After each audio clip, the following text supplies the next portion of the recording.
Alright, नमस्ते, आदाब, Sat Shri Akal and very good evening to all of you. मुझे उम्मीद है आप सभी लोग सेफ होंगे इस कोरोना काल में और गवर्नमेंट के द्वारा दिए गए जो प्रोटोकॉल्स हैं, जो भी नॉर्म्स हैं, उन्हें फॉलो कर रहे होंगे। फिलहाल अभी हम कहीं बाहर तो नहीं जा सकते, बट हमारा कोई भी काम हम रोक भी नहीं सकते। हमें आगे भी लाइफ में हमें आगे भी बढ़ना है। तो इसी के साथ हम आगे चलते हैं। तो इसी के साथ मैं आपका host Ashutosh Kumar Suman on this wonderful Sunday evening. I am your host for this entire talk show. Today we are presenting a talk show on topic Journey from Campus to Career, powered by Industry Insiders. अभी recently जो हमने analyse किया कि जो भी freshers हैं या फिर जो भी हमारे अभी जॉब कर रहे हैं, 1 साल हो रखा है उनको, उनके माइंड में बहुत सारे क्वेश्चंस होते हैं कैरियर को रिलेटेड, जॉब को रिलेटेड। वो जो जॉब कर रहे हैं वो प्रॉपर है या नहीं, आगे उन्हें कहाँ जाना चाहिए, या फिर जिस इंडस्ट्री में है उनके साथ बहुत सारे नंबर ऑफ चीज़ें उन्हें फेस करनी पड़ती है। लाइक न्यू हम उनका जो होता है रूटीन फॉलो करना होता है। तो उन सब से उन्हें कुछ प्रॉब्लम्स क्रिएट होती है, उनके माइंड में बहुत सारे क्वेश्चंस आते हैं। उन्हीं क्वेश्चंस के सॉल्यूशन के लिए आप हम आज हम एक नए एक्सपर्ट के साथ आए हैं। इनको इनकी जो इंट्रोडक्शन है फिलहाल वो मैं देना चाहूँगा।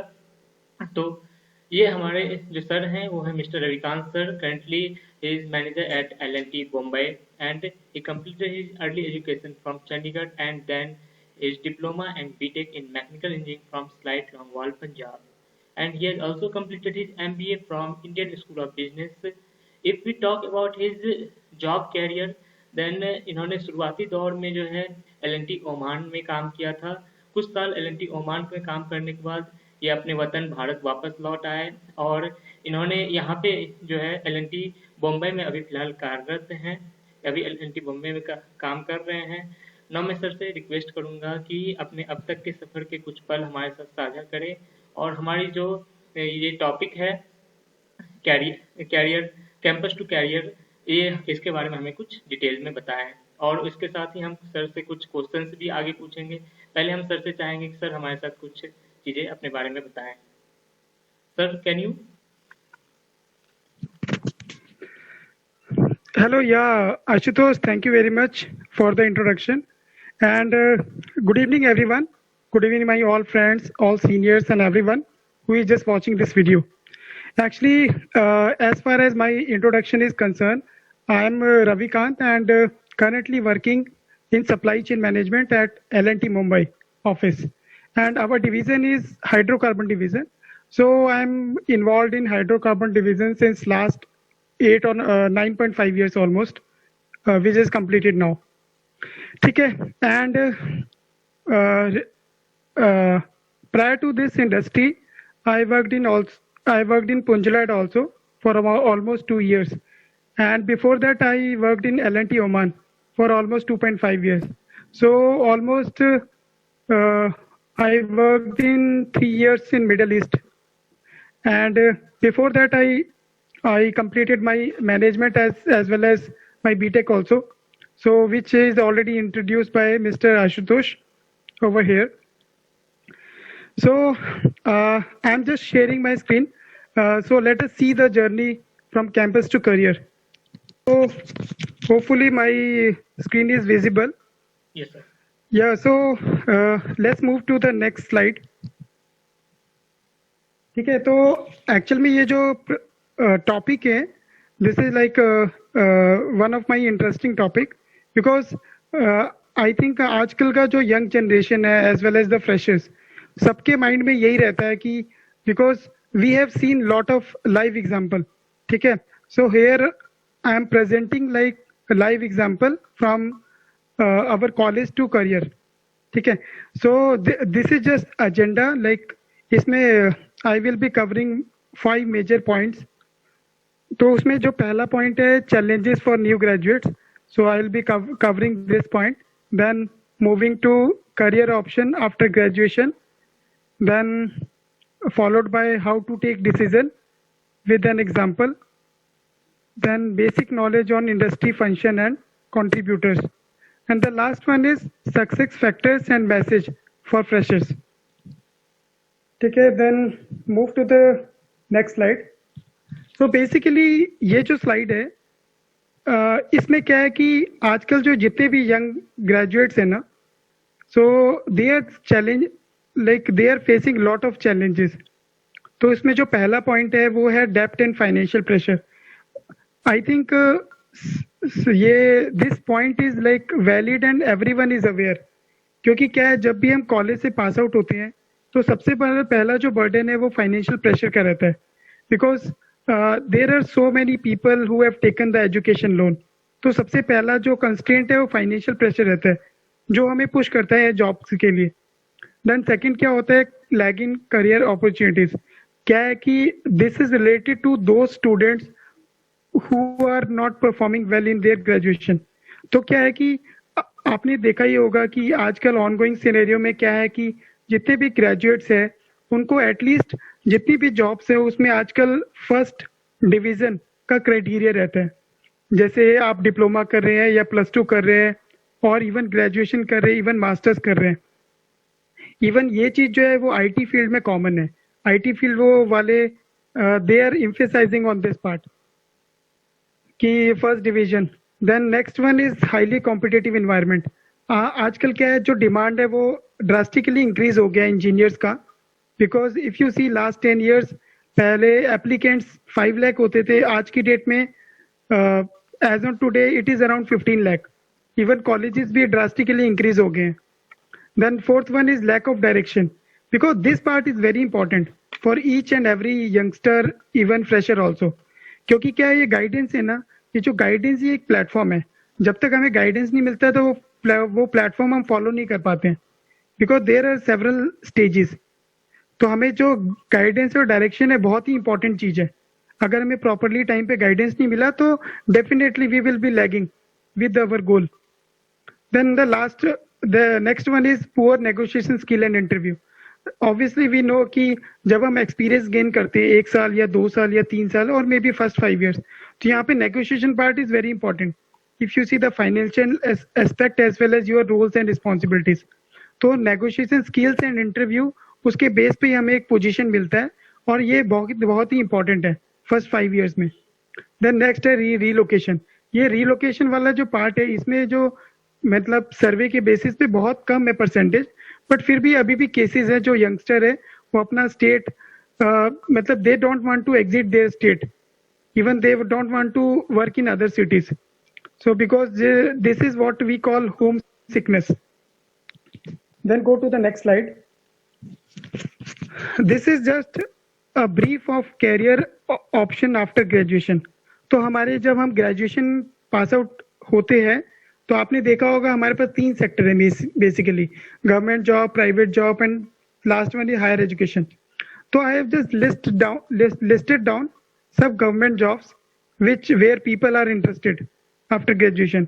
तो इसमें इंजीनियरिंग सर्विसेज है, बैंकिंग है, एडमिनिस्ट्रेटिव सर्विस है, PSU है, स्टेट PCS है, लेक्चरर है, रेलवे है, डिफेंस है।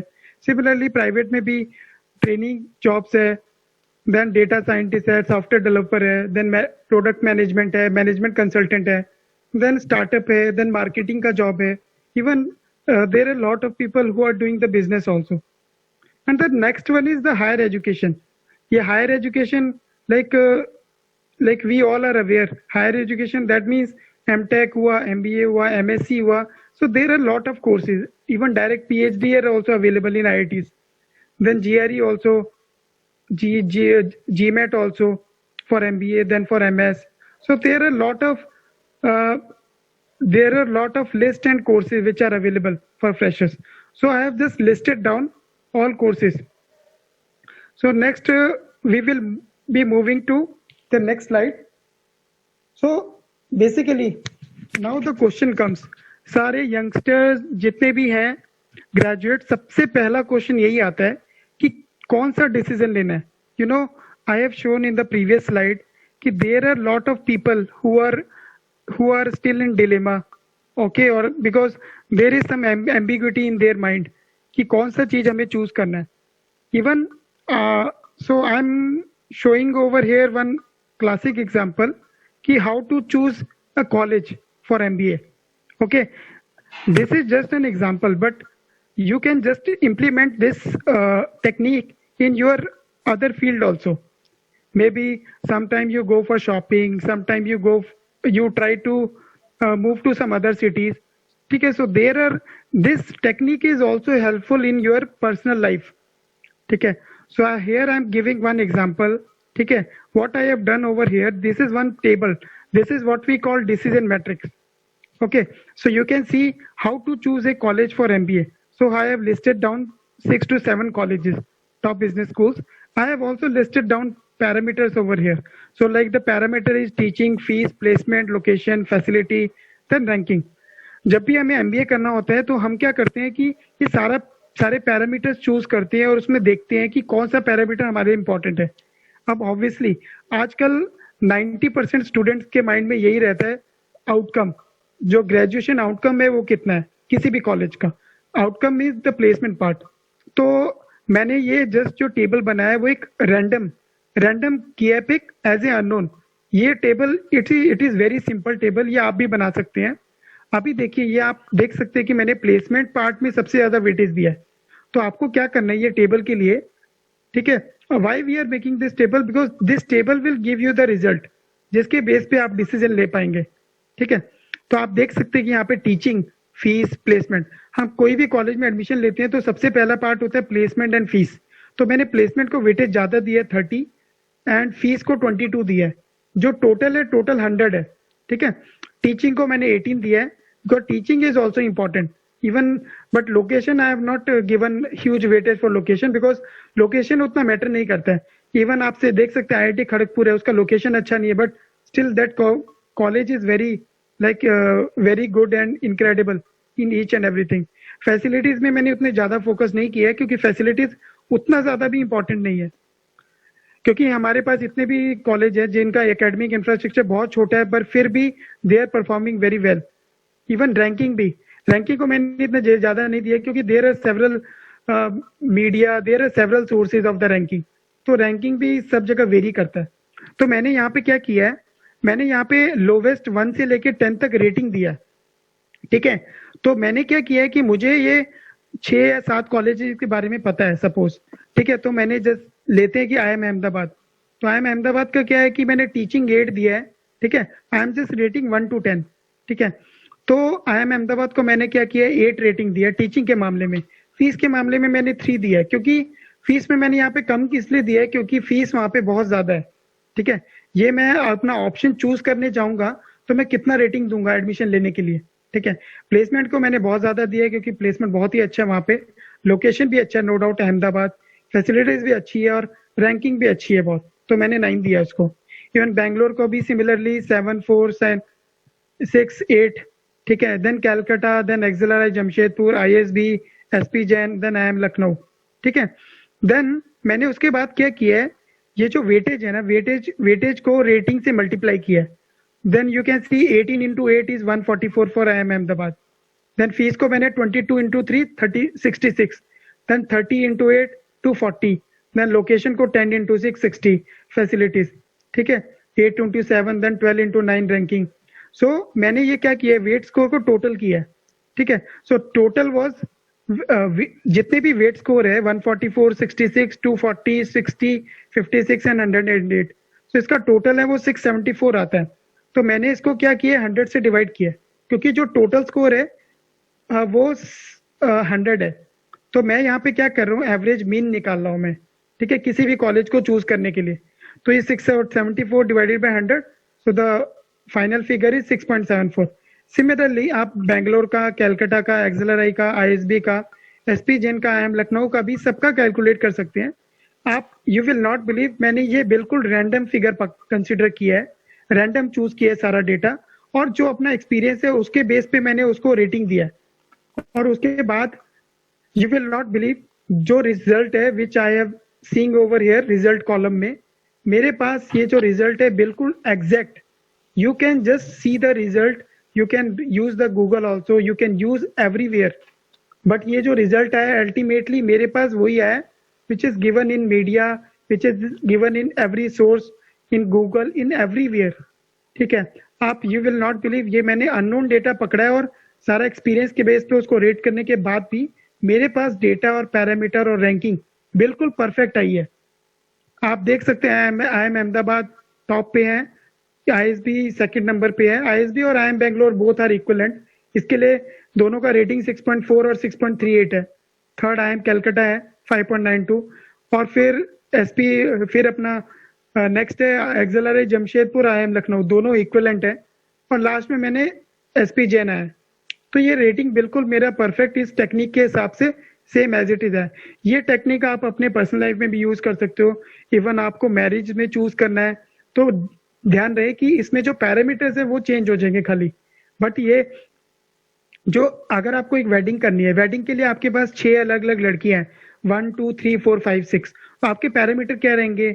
आपको उसका लुक देखना है, उसका बैकग्राउंड देखना है, उसका क्वालिफिकेशन देखना है, फिर उसका रिलीजन देखना है, फिर उसका बाकी सारी कम्युनिकेशन स्किल देखना है। तो ऐसे बहुत सारे पैरामीटर्स है वो आ जाएंगे, उसके बेस पे भी आप कंक्लूड कर सकते हैं। ठीक है, so this technique is very helpful for everyone. Definitely I would recommend कि आप ये टेक्निक जरूर फॉलो करें। This will definitely give you the 100% result. Then we move to the next slide. ठीक है, ये क्या है कि ये this slide we are just covering basic knowledge on industry function and contributors. ठीक है, I will go through quickly on this. Actually क्या है कि हमारी हर इंडस्ट्री में फाइनेंस डिपार्टमेंट, इंजीनियरिंग डिपार्टमेंट रहता है, प्रोक्योरमेंट रहता है, फैब्रिकेशन कंस्ट्रक्शन रहता है, क्वालिटी रहता है, प्रोजेक्ट कंट्रोल रहता है, सेफ्टी रहता है, फाइनेंस रहता है। तो आपको पता है कि थोड़ा बहुत मैं बेसिक नॉलेज बता देता हूँ जल्दी जल्दी में कि ये जो इंजीनियरिंग है, इंजीनियरिंग में हम क्या करते हैं, मेनली कोई चीज डिजाइन करते हैं। प्रोक्योरमेंट में क्या करते हैं, हमको परचेज करना होता है। जो भी प्रोजेक्ट करने वाले हैं उस प्रोजेक्ट से रिलेटेड जो भी मटेरियल हमको परचेज करना है वो सारा प्रोक्योरमेंट में आता है। उसके बाद हमको जो चीज हमने डिजाइन की है उसको हमको फैब्रिकेट करना है एज इट इज, तो उसको ये कंस्ट्रक्शन में आता है। क्वालिटी में क्या आता है, कोई भी चीज हम फैब्रिकेट करते हैं तो क्वालिटी फॉलो करना है, फैब्रिकेशन के वक्त उसका इंस्पेक्शन करना है, bill of code standard follow करने हैं, पूरा क्वालिटी कंट्रोल करना है। जो भी चीज है, प्रोडक्ट हमें बनाना है वो पूरा क्वालिटी के साथ सारा कोड स्टैंडर्ड्स फॉलो करके बनना चाहिए। उसका इंस्पेक्शन होना चाहिए थर्ड पार्टी एजेंसी के थ्रू या फिर कोई भी क्लाइंट के थ्रू, क्लाइंट भी इसमें इन्वॉल्व रहता है। फिर प्रोजेक्ट कंट्रोल आता है। प्रोजेक्ट कंट्रोल में हम लोग क्या करते हैं, कोई भी प्रोजेक्ट होता है उसका शेड्यूल बनाते हैं, कैसे हमको शेड्यूल बनाना है, कैसे उसको मॉनिटर करना है प्रोजेक्ट को। तो उसके लिए हम सॉफ्टवेयर भी यूज करते हैं, जैसे प्राइमावेरा होता है। तो ये सारे सॉफ्टवेयर है जो प्रोजेक्ट कंट्रोल में यूज करते हैं। और हमको क्या करना होता है, वीकली मॉनिटर करना होता है, वीकली बेसिस, मंथली बेसिस। फिर क्लाइंट को ये सब रिपोर्ट सबमिट करनी होती है। सेफ्टी डिपार्टमेंट में हमको क्या करना होता है, फैब्रिकेट करते हैं, सारा सेफ्टी के थ्रू करना है। कोई भी इंजरी नहीं होनी चाहिए, कोई भी लॉस नहीं होना चाहिए किसी के, सबकी लाइफ इंपॉर्टेंट है, सारा लेबर्स की लाइफ सब कुछ इंपॉर्टेंट है। इसलिए हमको कोई भी इंजरी, मतलब जीरो जीरो हार्म होना चाहिए। फाइनेंस डिपार्टमेंट में आपको पता है जो भी चीज करते हैं सारा फाइनेंस में, इसमें क्या कहते हैं कि कोई भी मतलब जैसे हम परचेज करना है तो सारा बजट मॉनिटरिंग फाइनेंस से होता है पूरा का पूरा। ठीक है, तो ये जस्ट एक मतलब ब्रीफ नॉलेज है उसका। हाँ, तो ये आप, मैं जस्ट ब्रीफ नॉलेज दे रहा था हर इंडस्ट्री में कौन कौन सा फंक्शन रहता है। इसके अलावा एक एचआर फंक्शन भी रहता है जो मैंने यहाँ पे कवर नहीं किया है, but most of the people are aware HR function, but these are the certain domains where people might not be aware. ये सिर्फ नॉलेज तभी हो सकता है अगर आप उस रिस्पेक्टिव डिसिप्लिन में काम कर रहे हैं। HR का फंक्शन मोर ओवर सबको पता रहता है, बिकॉज हायरिंग स्टेज पे भी पता रहता है। इवन HR हमें हायरिंग के लिए आते हैं, ग्रेजुएट्स के लिए या एमटेक के लिए या फिर जितने भी फ्रेशर्स के लिए, तो उनका basic moreover roles and responsibility हमें पता रहता है। बाकी HR जो सैलरी पार्ट है वो भी मैनेज करते हैं, उसको मॉनिटर करते हैं। ठीक है, और भी जितने भी इनोवेटिव वर्क है वो भी चलता रहता है, प्रेजेंटेशन हुआ, ये सब भी, वो भी सब HR मॉनिटर करते हैं। किसी का स्किल करना है, किसी को ट्रेनिंग प्रोवाइड करना है, स्टूडेंट्स को, न्यू ग्रेजुएट्स को। ठीक है, then we move to the next slide. This is just success factor and message for freshers. ठीक है, हमें सबसे पहले क्या है कि ये 5 मैंने फिगर आउट किए, 5 जो सक्सेस फैक्टर है जिसके लिए हमें सबसे ज्यादा इम्फेसाइज करना है। हम करियर में हमें सबसे पहले क्या होना चाहिए, सबसे पहले हमको गोल सेटिंग करना है और सबसे हमें प्लानिंग करना है अपने करियर में किस फेस में हमको जाना है, किस डायरेक्शन में जाना है, किस फील्ड में जाना है। तो गोल सेटिंग करना is very important for anyone.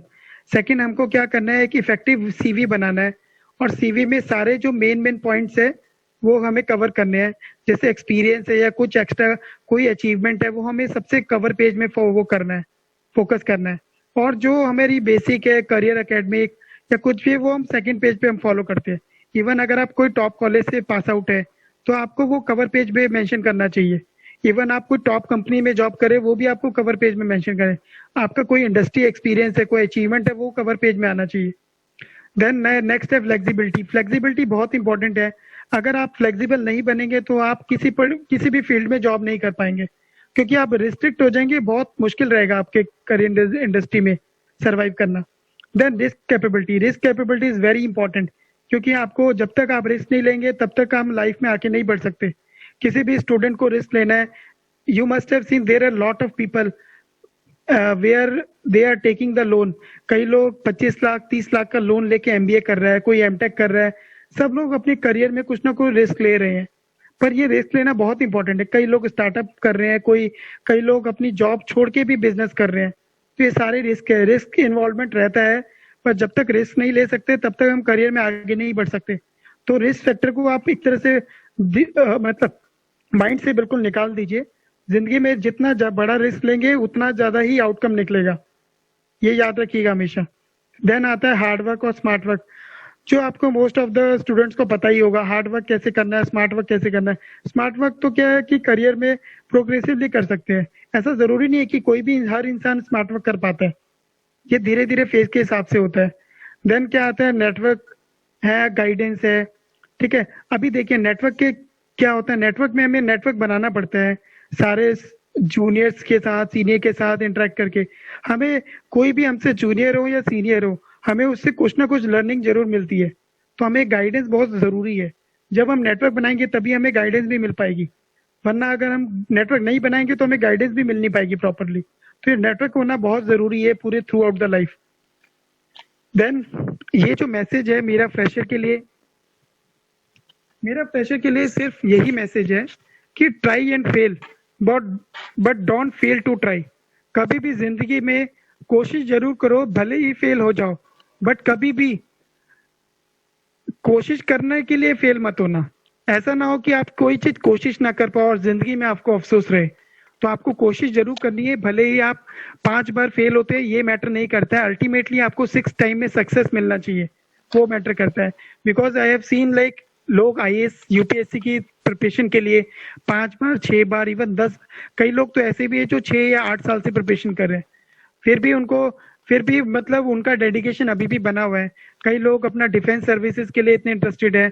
8 lakh, even मैंने खुद अपने करियर में देखा है। मेरा एक फ्रेंड था जो कम से कम 10 बार एसएसबी दे चुका था, फिर भी उसने हिम्मत नहीं हारी और 11th अटेम्प्ट में वो पास करके सिलेक्ट होके दिखाया। ठीक है, तो हमेशा अपने पे विश्वास रखना, believe in your self, you can easily achieve. कभी भी किसी भी चीज को मुश्किल मत समझना। चाहे कोई भी इंसान जिंदगी में मुश्किल नहीं है, कोई भी कैसे भी इंसान, चाहे उसके मार्क्स कम हो, किसी को भी हमें कम नहीं आंकना चाहिए। हर इंसान कुछ ना कुछ अचीव कर सकता है जिंदगी में। अगर प्रयास करे, कोशिश करे तो हर कुछ अचीव हो सकता है। ठीक है, और ये ध्यान रखना, strive for progress not for perfection. जिंदगी में हमेशा याद रखना, हमेशा इंप्रूव करते रहना और हमेशा प्रोग्रेस गेन करते रहना। कभी भी परफेक्शन के पीछे मत भागना। जिंदगी में प्रोग्रेस अगर आपका धीरे धीरे चलता रहेगा, स्टेडी ग्रोथ, तो अच्छा रहेगा। कभी भी किसी भी चीज को डायरेक्ट अचीव करके जंप करने की कोशिश मत करना। लाइफ में स्टेप बाय स्टेप जाना है। जैसे जैसे प्रोग्रेस होगा वैसे वैसे आपकी स्किल से लेके हर चीज इनहेंस होगी, आपका कुछ ना कुछ डेवलपमेंट होगा, आपको बहुत अच्छा फील होगा। ठीक है, अगर आप कभी भी अपने आप को कंपेयर करना हो तो पिछले प्रीवियस ईयर से कंपेयर करना, पास्ट से कंपेयर करना, फ्यूचर से मत कंपेयर करना। Because there are several talented people who are in the market. कभी भी अपने जितने भी टैलेंटेड लोग हैं उनको सिर्फ इंस्पिरेशन समझना, कभी भी अपने से ज्यादा उनको कंपेयर मत करना कि भाई अपने कभी भी डिमोरलाइज मत होना, डिप्रेस मत होना। ठीक है, जब भी ये भी सोचना कि सपोज कई लोग मैंने देखा है कि किसी की सैलरी कम होती है तो वो डिप्रेस हो जाते हैं कि मुझे 20,000 25,000 ही सैलरी मिल रही है। तो आप ये सोचिए कितने ऐसे भी लोग हैं जिनको वो 25,000 की सैलरी भी नहीं मिल रही है। ठीक है, तो उनसे कंपेयर करना तो आपको अच्छा फील होगा। और कभी भी जिंदगी में डिप्रेस मत होना, आगे बढ़ते रहना। Just keep keep on doing whatever you are doing. ठीक है, definitely hope you will achieve it and definitely we things will be very positive in your career. हमेशा एक चीज याद रखना, always see the impact of your decision in long run, not in short run. जिंदगी में कोई भी decision लो तो हमेशा लॉन्ग रन में उसको देखना बेनिफिट, कभी भी शॉर्ट रन में मत देखना. ठीक है, आज आपने कोई भी मास्टर्स किए या कोई भी एमबीए किया है या ग्रेजुएशन किया है, आज आपको जॉब नहीं मिलती है, बट दैट डजंट मीन कि आपका 50 साल के करियर में कभी भी आपको जॉब नहीं मिलेगी. आपको जॉब डेफिनेटली मिलेगी और धीरे धीरे आप जॉब के साथ साथ ग्रो भी करोगे, इंप्रूव भी करोगे, डेवलप भी करोगे. तो आपको जो देखना है पूरे 50 इयर्स के स्पैन में देखना है. आपको ऐसा नहीं देखना है कि मुझे जॉब नहीं मिला है, अब 1 साल में मैं क्या करूं, अगले 2 साल में क्या करूं. ऐसा फ्रस्ट्रेट नहीं होना है बिल्कुल भी. जिंदगी में आगे बढ़ते रहना है. ठीक है, और कभी भी डिप्रेस नहीं होना है किसी भी चीज में. ठीक है, तो ये मेरा 3 मैसेज है जो यंग जनरेशन के लिए है. ये इन 3 मैसेज को हमेशा याद रखना. लाइफ में कभी भी बहुत सारे सर्कमस्टांस आएंगे, बहुत सारी प्रॉब्लम आएगी, बहुत सारे मुश्किलें आएगी, बट मुश्किलों का सामना करना है और मुश्किलों का सामना करके ही आगे बढ़ना है. ठीक है.